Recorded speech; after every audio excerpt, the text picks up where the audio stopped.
3 miliardi di euro stanziati dal governo nel prossimo decreto di aprile a favore di comuni per far fronte alle mancate entrate in bilancio, cifra che spiega il sottosegretario Baretta non è definitiva.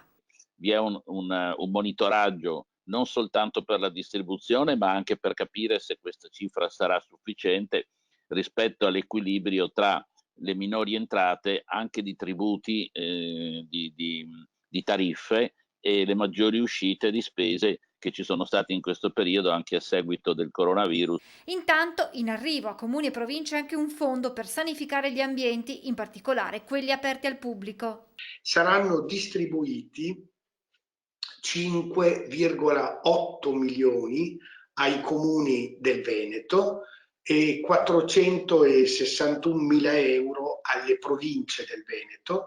Il riparto verrà fatto tenendo in considerazione per la parte più significativa del numero casi Covid positivi presenti e in seconda battuta del peso sulla popolazione. Stanziati poi ulteriori 860.000 euro a comuni e province. Che riguardano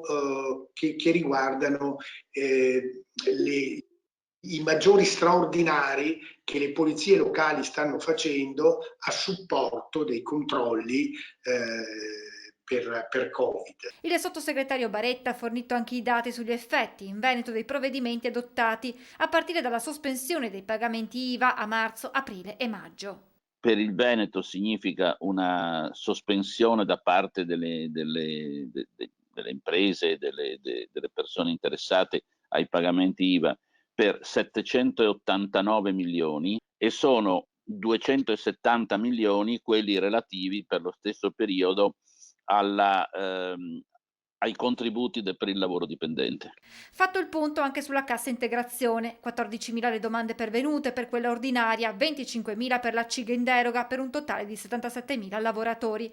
Per quanto riguarda poi l'indennità di 600 euro per partite IVA ai professionisti, sono 320.000 le richieste arrivate. 245.000 su 320.000 domande, 245.000 pagate, per un corrispettivo di 147 milioni di erogazioni.